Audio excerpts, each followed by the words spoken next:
Welcome to the Real News Network. I'm Mark Steiner. Great to have you with us.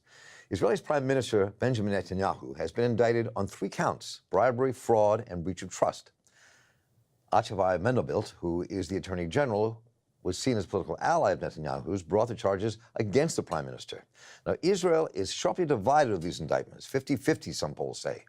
The Prime Minister and his allies blaming it on the left and the media, others worried about a deeper shift to the right as a result of a possible post-Netanyahu era, and others saying these indictments will amount to absolutely nothing. And this is what Prime Minister Netanyahu had to say about those indictments. ולכן במשך 3 שנים הם מבצעים נגדנו רדיפה פוליטית. The left knows that with our achievements, they have no chance of defeating us in the voting booths. And for this reason, for the last 3 years, they have orchestrated a political persecution campaign, an unprecedented hunt, with one goal: to topple the right-wing government under my leadership, and to raise the power of the left party of Lapid and Gantz. They have applied unending brutish pressure, I would say almost inhuman, against the state attorney in order to make him say that he is considering to indict me with a criminal charge pending a hearing, even when it is clear that there is nothing there. We're joined by Real News correspondent and producer, Shir Hever, author of Privatization of Israeli Security. Shir, welcome back. Thanks for having me, Mark. So let's talk about this here for a moment. So what are we missing here in this? I mean, the press, we clearly see this indictments taking place. There are a lot of questions I think I have and the viewers have about what we're missing. I think what we're missing is everything that he wasn't indicted for. And that's really the bigger story. Because you mentioned in the intro that Avishai Mendelblit was Netanyahu's former political ally. No. He's still his close ally and friend. Then why did he indict him? Then why did he participate? He had no choice. In fact, the state attorney office, everyone in that office were very much taken by surprise by this indictment because they expected something else entirely. First of all, this indictment should have taken place years ago. It took 3 years for Mendelblit just to issue the indictment after the evidence was very clear and made public many years ago. Some of the crimes that are mentioned in this indictment started in 2006. So now that he's just making that indictment now is really as late as he could possibly postpone it. Second of all, the list of crimes is a much shorter list than what was expected. If we look at one of these cases, the case that is known as 2000, where Netanyahu has met with the head of one of Israel's biggest media empires and agreed with him to help him sell more newspapers in exchange for getting better coverage in those newspapers, then Mendelblit decided to indict the head of the media empire in the charge of bribery. So he says bribery has allegedly taken place, but Netanyahu is only charged with malfeasance.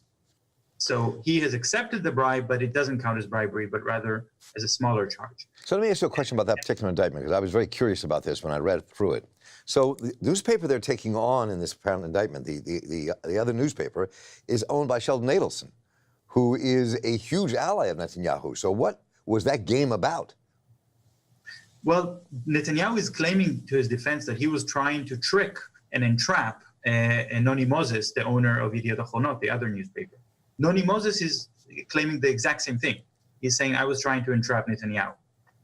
This is a very flimsy defense on both sides.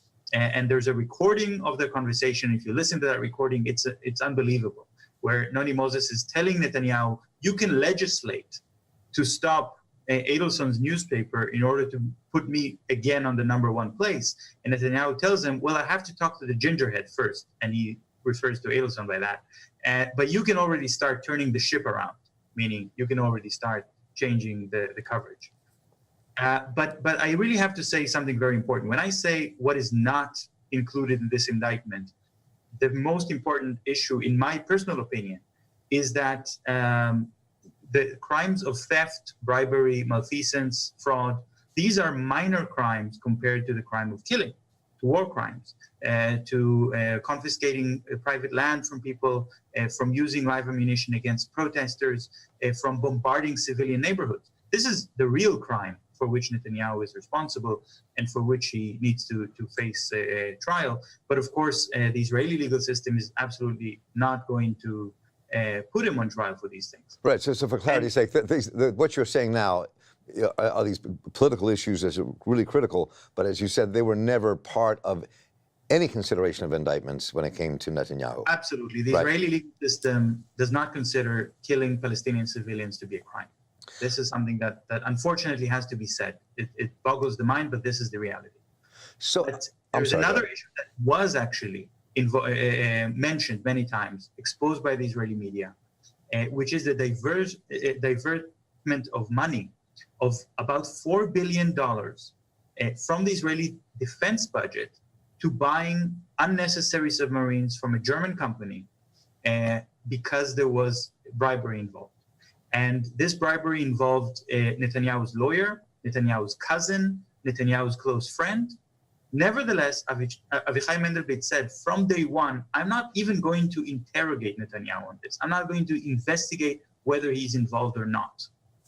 And that decision to just exclude Netanyahu from that massive corruption scandal, maybe the biggest in the history of Israel, actually shows that Mendelblit really chose to choose the easiest and smallest and most minor charges. And I think that shows that he remains a good friend of Netanyahu. Two more things I need to mention in this context. First of all, Netanyahu's wife, Sarah Netanyahu, has been completely left off of all these indictments, even though she has been involved in some of these alleged crimes and received gifts which would count as bribery and so on. And second is the fact that Mandelblit wrote this indictment in the second person. And I've never seen a legal document like that in the Israeli legal system. And I find it bordering on bizarre. Instead of writing, the suspect has allegedly committed this and that crime, he's saying, you have allegedly committed this and that crime. He's having a private conversation with Netanyahu. In the last 2 years, Mendelblit and Netanyahu met 104 times without witnesses and without a recording. So the man who is supposed to investigate and charge Netanyahu of crimes is his close friend. They're meeting behind closed doors and planning exactly what is going to happen next to make sure that Netanyahu has a way out. So let me ask you a series of very quick questions here in the time that we have left. So if the way you describe the situation between the Attorney General and the Prime Minister, Netanyahu, what does that mean for the case against him? Will there be an active case against him? Will Netanyahu have to go to court? Is there a chance he can be convicted? Would he be forced to resign because of this? Or is this part of a game to make it appear as if something's going to happen and nothing will happen? I think Mendelblit did everything he can to give Netanyahu a way out, but he cannot. There's only so much that he can do. I think that's Netanyahu is a brilliant manipulator. He understands public sentiment better than most leaders around the world. And I think many people are learning from him, like Trump and Bolsonaro and a lot of leaders around the world who are themselves investigated for possible corruption charges are learning from Netanyahu how to behave. But what Mendelblit actually said is that all of these charges are pending a hearing. And the hearing will only happen after the elections.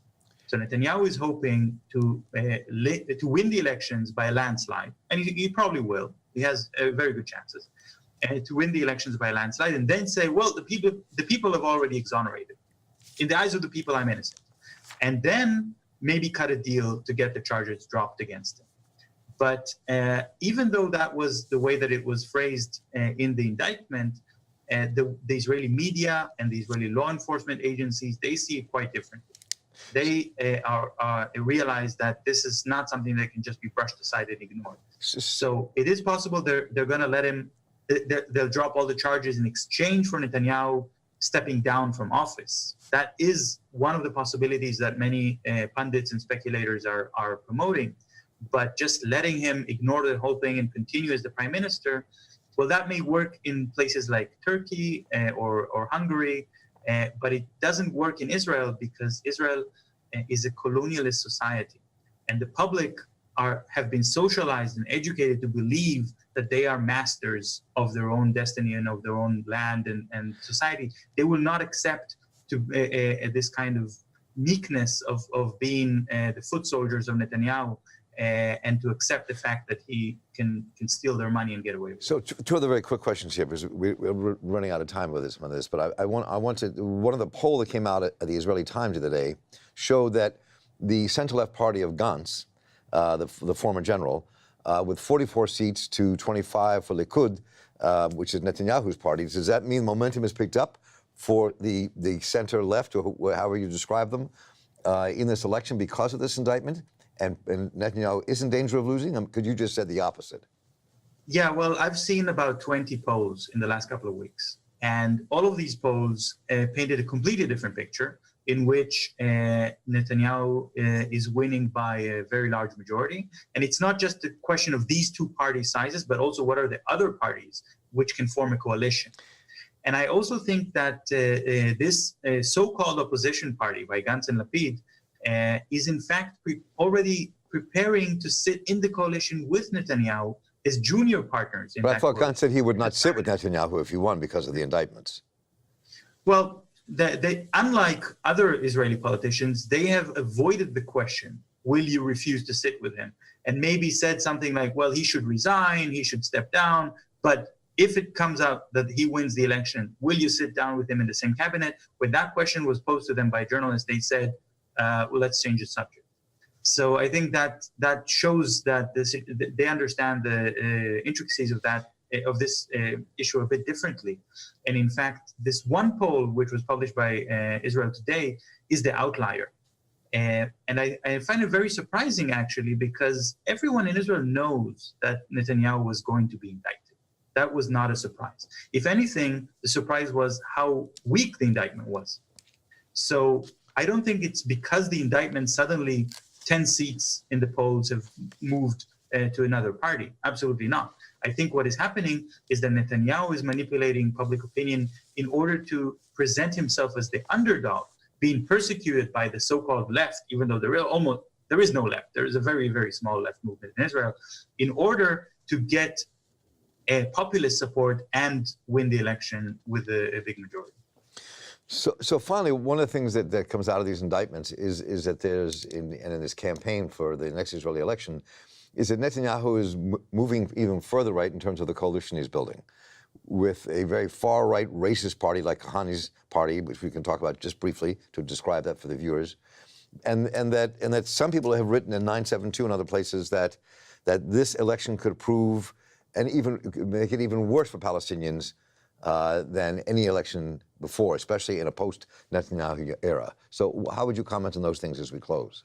Yeah, very briefly, I'll say Netanyahu's rhetoric and language is very right-wing, very racist, absolutely. And also this party that he's supporting from the outside, which is a party in the very, very far right. However, we have to distinguish between actions and talk. And the so-called left opposition to Netanyahu, this Gantz and Lapid party, they're saying, don't judge us by our statements about Palestinians. Judge us by how many Palestinians we kill. And I think that's where the difference is. Netanyahu is big on talk, and he likes to delegitimize people, Palestinians, to call everyone who doesn't agree with him a lefty, as if it was a curse word. But when it comes to actions, he is not as bad as the people who are supposedly to his left. Well, Shir Hever, it's always great to talk with you. I appreciate you taking the time. And the Shir Hever, correspondent for the Real News Network, and I'm Mark Steiner for the Real News. Thank you all for joining us. Take care.